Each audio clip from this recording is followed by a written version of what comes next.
Hello students, today we will be discussing the topic regionalism and federalism in India. The objective for today's discussion is to give you an understanding of the roots of regionalism in India, the relationship between federalism and regionalism, and thirdly, the impact of regional accommodation of identities on Indian federalism. For the convenience of our understanding, I have divided the entire topic into a number of segments.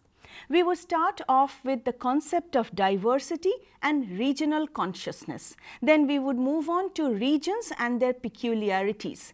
Then the relationship between constitution, federalism and regional movements. Fourthly, we would move on to territorial and non-territorial measures for accommodating regionalism, and finally, the measures for tribal self-governance in order to understand the dynamics of federalism and regional movements. Now, existence of diverse identities in terms of language, religion, caste, class, tribe, culture are a distinguishing attribute of the vast majority of societies in all the regions of the world, with identities becoming increasingly conscious and assertive of their rights. As a country of teeming millions and bewildering diversity, India is a mosaic of many segments: ethnic, caste, tribe, language, regional, as well as cultural. The unique fact is that these identities and the diverse segments have their very own special characteristics, and in these identities are very much self-conscious of their rights. Recognizing the puzzling diversity of the Indian subcontinent, the report of the National Commission to review the working of the Constitution 2002 emphasized that the framers of the Constitution sought to unite this vast country with its great diversity and many languages and creeds with the common bond of constitutional justice on the great ideals of liberty, equality, justice and fraternity.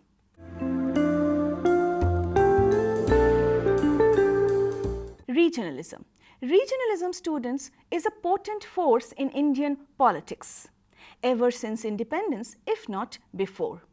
It has remained the main basis of many regional political parties which have been governing many states since the 1960s. The post-independence resurgence of regionalism in many parts of the country baffled the observers of Indian politics and offered the basic prediction of the country's imminent balkanization. The crisis thesis that was implicit in Selig Harrison's work has been the theme of many subsequent writings, where it was projected that regionalism would lead to imminent balkanization and disintegration of the country. Now, regionalism, we know, is rooted in India's manifold diversity, and these diversities are encouraged by the regional concentration. And a sense of regional deprivation has led to a series of regional movements in different parts of the country. Now, this is not something of a post-independence phenomena, students. India for many centuries has remained the land of many lands, a land of diverse cultures, language, traditions. In fact, India's broad regions are distinct from one another. For instance, if you look into southern India, which is the home of Dravidian cultures, it is itself a region of many regions. Southern India is distinct from the regions of North India, West India, Central India. Even Northwest and Northeast India are significantly different in terms of cultures and diversity. And hence, Indian Federation is a unique experiment as to how unity in diversity has been celebrated. The British colonial rule and the division of the Indian subcontinent was based on administrative convenience. Now, India during the colonial rule consisted of directly ruled provinces, say princely states, as well as diverse small tribal principalities. Now, all these different administrative divisions added to the complexity of the country. Even after various phases of territorial reorganization since the 1960s, most regions of India contain many sub-regions marked by distinct social and cultural identity symbols. In India, regionalism or the acute sense of loyalty to a particular region has been manifested through diverse regional movements and identity assertion, as well as the popularity of regional political parties. Scholars have different opinions about the strong sense of regionness in the country. While the rulers have most often liked to see in regionalism a very serious threat to the development, progress and unity of the country, others view regionalism as anti-systemic, anti-federal and so on. But there are some positive-oriented scholars who see values in regionalism in the context of nation building, in the context of national cohesion within the political system, and timely accommodation would prevent any disintegration of the country.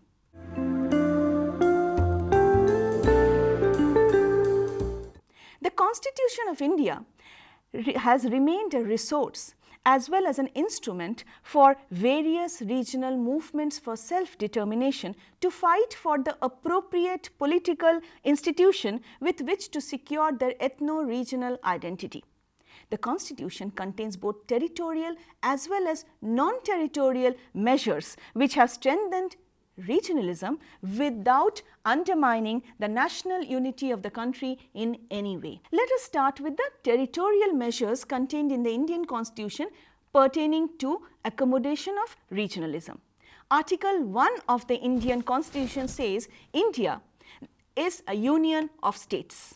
It's not a federation. The word federation is not written in the Constitution. The main reason why the term federation was not used is that it was believed to be a recipe for disintegration. Although India is a union of states, the number of states constituting the union is not specified. Had it been so, it would have been very difficult, if not impossible, to accommodate the growing ethno-regional identity aspirations. The political map of India since independence was far from complete.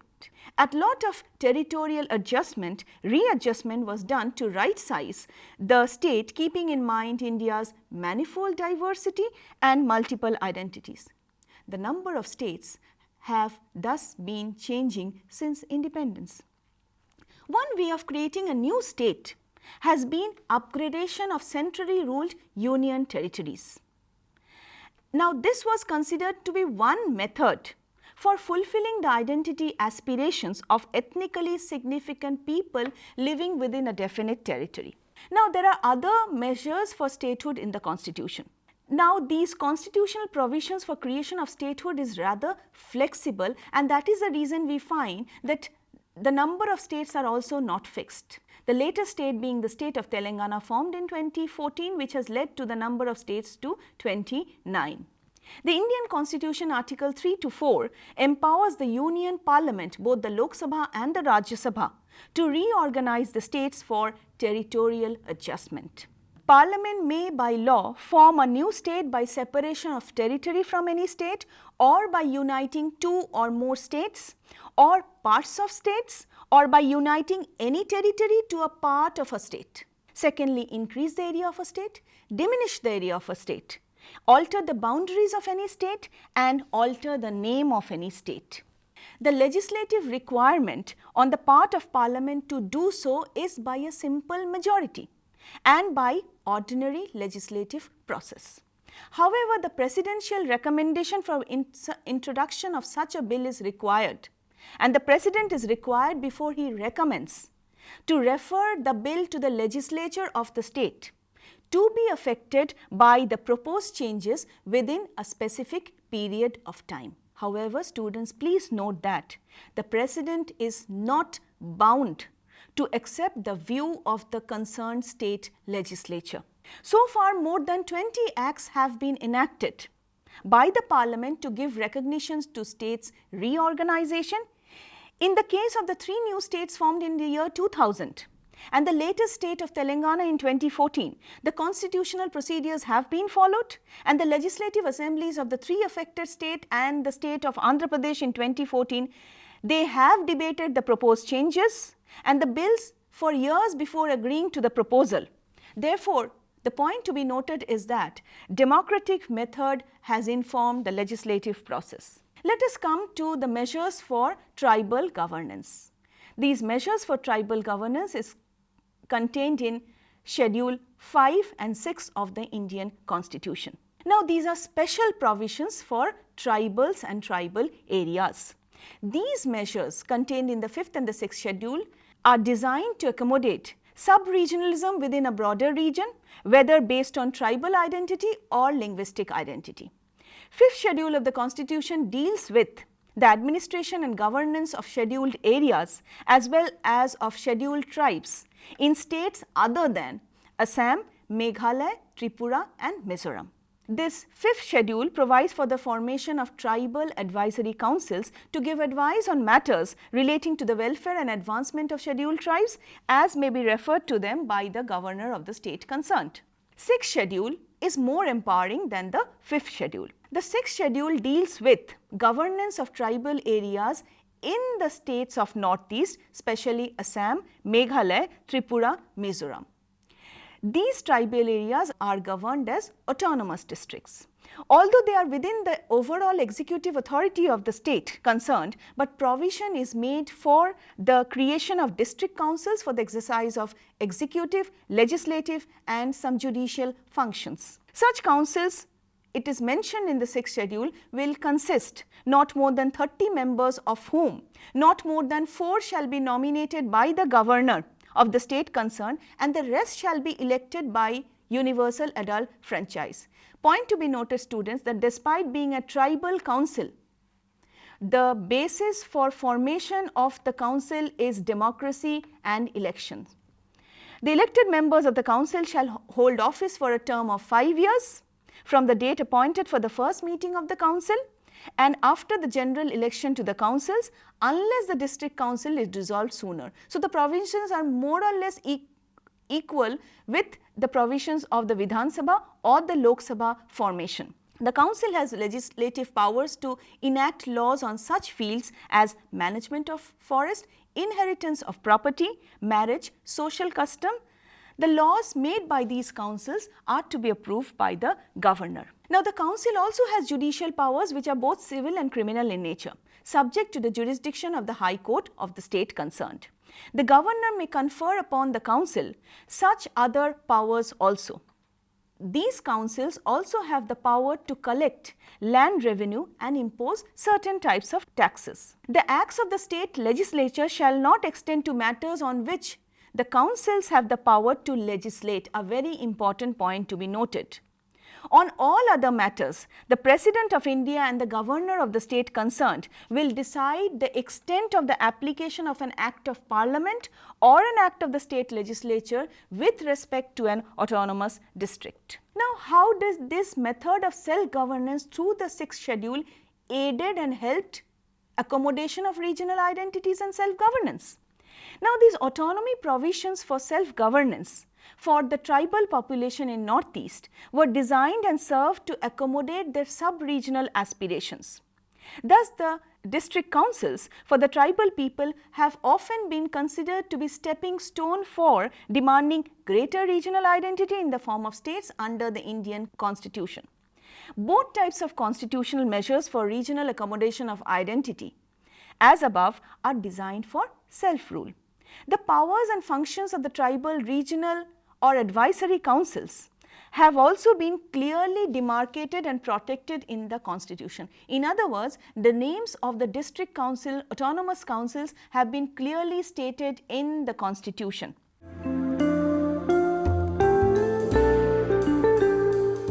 Apart from this, the Constitution also contains non-territorial measures for accommodating regional interests.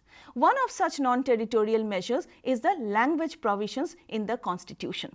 Now, first, the right to language forms a part of the fundamental cultural and educational rights of the minorities, which is contained in Article 30 of the Constitution, which stipulates that the minorities shall have the right to establish and administer educational institutions of their choice. The state shall not impose upon it any culture other than the community's own culture. Second, there is a provision under Articles 345 and 347 for officially recognizing languages by placing a language under the 8th schedule of the Constitution. So far, 22 languages have been officially recognized in India. Apart from these, there are other ways of accommodating language in India. First, through this method of constitutional protection to languages and linguistic groups, the Constitution seeks to accommodate linguistic identities, both majority as well as minorities. Secondly, it entitles a particular linguistic community to demand to read, among others, all official and communication and documents in their own language. Third, such languages as official languages recognized under the 8th schedule of the Indian Constitution became the third language in the three-language formula. That is, Hindi was the national language, English the linked language, and the 8th schedule language that mentioned in the 8th schedule of the Constitution. In actual political process, students, the demand for official recognition of languages has often been intertwined with the movements for political recognition of identity. For example, the Bodo movement not only demanded the recognition of the Bodo tribes, but also the recognition of the Bodo language. Now, there is an individual dimension also to these language provisions. Although Hindi in Devanagari script is the official language of the Union under Article 343 of the Constitution, any petitioner under Article 350 can submit any representation for the redress of any grievance to any officer of the Union or state, and this petitioner is authorized to use any language used in the Union or the state. So, Hindi is not compulsorily to be used in the case of any petition. Other languages can be used as per convenience. This means that any officer cannot reject a representation on the ground that it is not written in Hindi. It is further stipulated that every state and local authorities within a state has to provide adequate facilities for instruction in the mother tongue at the primary stage of education to children of the minority groups. No less than the President of India has been authorized by the Constitution under Article 350A to issue such directives to the states to such efforts. Two remaining issues regarding language and implications should also be pointed out at this juncture. In India, there are both stateless linguistic minorities which speak a language which is not officially recognized and which does not have a state. Second, there are states, most notably in India's northeast, where the local language or the dialects spoken by an overwhelmingly large number of people are not yet officially recognized. This is, for instance, in the case in Meghalaya, Mizoram and Nagaland, where the state level official languages are not spoken by majority of the people in these states. Can language be an aid to regionalism? The non-territorial measures for the recognition and protection of linguistic identity have served, however, to encourage the movement for territorial, regional recognition of ethnic identity, particularly where the linguistic or the ethnic group inhabit a particular region and are predominantly powerful there. It can also work the other way around, students. Achievement of statehood as a regional recognition of identity gives a fillip to increase self-awareness for a distinct linguistic identity. There are odd examples, students. In Mizoram, Meghalaya, Nagaland, India's three Christian majority states in the northeast, the languages used for official purposes are Hindi and English, which is the linked language, and not the languages spoken by the people in these states. Isn't this interesting? This is because distinct Naga, Khasi and Mizo languages are yet to be developed, which is intelligible to various tribes. In Manipur, another state in the northeast, the scenario is the same as the above. except the fact that there is a Manipuri language which is placed under the 8th schedule of the Indian Constitution. The peculiarity of Indian federalism is the fact that though a language may be recognized in the 8th schedule, yet majority of the people may not be speaking that language. Let us try to understand how the Indian state has tried to accommodate various regional identities in the post-independence years. Three clear patterns can be identified in the post-independence phase of accommodation of regional identities to statehood. First, in the 1950s and 60s, ethnic mass mobilization, often taking on a violent character, was the main reason for the state's response with an institutional package for statehood. Andhra Pradesh in India showed the way.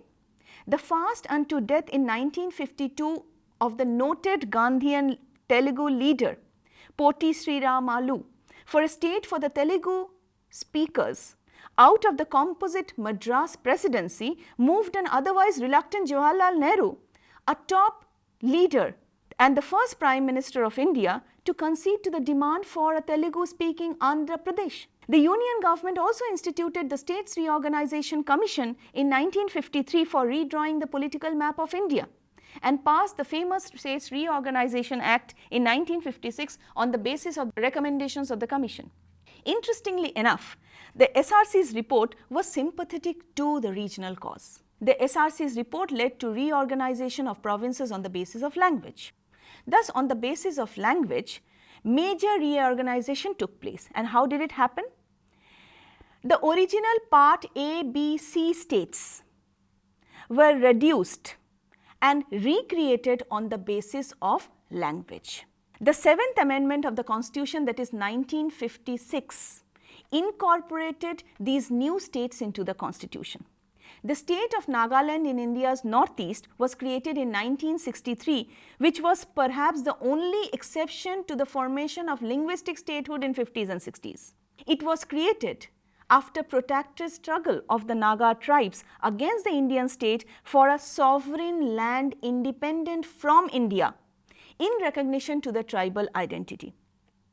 In the case of Punjab students, a combination of language and religion provided for the basis of statehood. Coming to the second phase of reorganization and accommodation of regional interest students in the 1970s and 80s, where the main focus of reorganization was India's northeast. The basis of reorganization was tribal insurgency for separation and statehood. The main institutional response of the Union government was the enactment of the Northeast States Reorganization Act 1971, which upgraded the Union territories of Manipur and Tripura, sub-state of Meghalaya, to full statehood. Mizoram and Arunachal Pradesh, then tribal districts, became Union territories. Now, these became states in 1986. Goa, based on Konkani language, which is recognized in the 8th schedule, became a state in 1987. This was a sole exception in the 1980s, where tribal identity was the main identifier behind regional accommodation.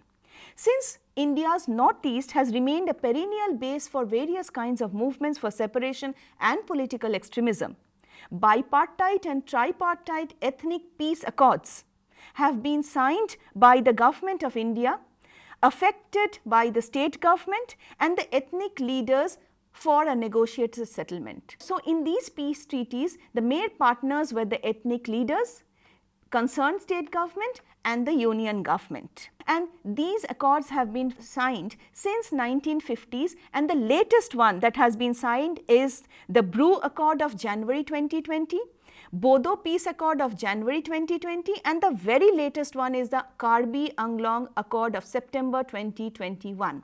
Such ethnic peace accords have been the basis for subsequent legislation at the union and state legislatures for instituting a new state, sub-state, region-based tribal ethnicity. And here we should note that language was not the basic principle for according statehood. Language was not the basis for regional accommodation in northeast. Let's come to the last phase of reorganization, that is the new states created in the year 2000. Chhattisgarh out of Madhya Pradesh, Jharkhand out of Bihar, Uttarakhand out of Uttar Pradesh. Now, these states did not center around a particular identifier, but a combination of tribal ethnicity, language, regional deprivation and ecology served as factors behind the accommodation of the various identities. Language, students, to be noted, plays no role in the creation of these states. The legislative processes, rather than any commission or ethnic peace accords prescribed in the constitution, played an important role in the creation of these states in 2000. The same happened for the creation of the state of Telangana in 2014, out of the state of Andhra Pradesh, where development concerns and resource sharing was the basis behind the formation of the state.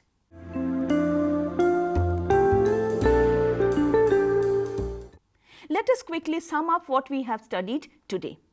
Over the years, Indian federalism has accommodated regional aspirations without undermining India's unity and integrity in any way.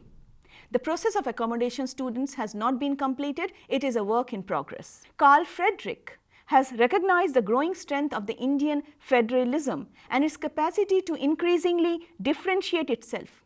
He notes, India is clearly undergoing a federalizing process, in the course of which federal diversity is increasing. It is a recurrent feature of this process that in the course of democratizing of a society, regional and linguistic cultural communities become more articulate and demand recognition in the form of a set of political institutions, including safeguards for the identity of a particular community. K.R. Bombal, another noted scholar on Indian federalism, notes that from an ethno-nationalist standpoint, he was confident that the requisite institutional and procedural flexibility and resilience of the Indian federalism to accommodate ethnic and regional discord, while at the same time defining the parameters within which such discord will be tolerated. The process of infrastructuring of the Indian federalism, students, is not yet over. Therefore, political demands of viable regions for new administrative adjustments are not necessarily antithetical to the territorial integrity of the country. For every urge for autonomy by an ethnic group is not divisive, but most probably a complementary force, and it should not be considered to be a factor for balkanization of the country, but for restructuring of the national identity. The various federal institutional measures allowing for exercise of internal self-determination of collective identities, whether linguistic, tribal or otherwise, since the 1950s has served to contain much of secessionism and political separatism and has strengthened national unity. Statehood for regional autonomy, whether linguistically based in the 1950s-60s, tribal identity 1980s or developmental concern, have definitely converted yesterday's rebels into today's supporters. These rebels of yesteryears are a part of the Indian political process today. According to the noted scholar or working on Indian federalism, Professor Harihar Bhattacharya, this federal accommodation of regional identities has definitely been very significant. India's federal reconciliation of regional identity with autonomy has a democratic aspect also. It operates on two levels. Any political demand for statehood, sub-statehood to begin with must first demonstrate identifiable political support, popular mass support for mobilization, before such demands are conceded too, which means every demand for recognition of territory is not tolerated. Secondly, the political institutions achieved, whether a state government, a regional or tribal council, must be elected by universal adult suffrage every 5 years, as it is the normal political practice for representative institutions throughout India. Finally, it should be noted that democracy rather than ethnicity is the basis of legitimacy for such political institutions. Thank you.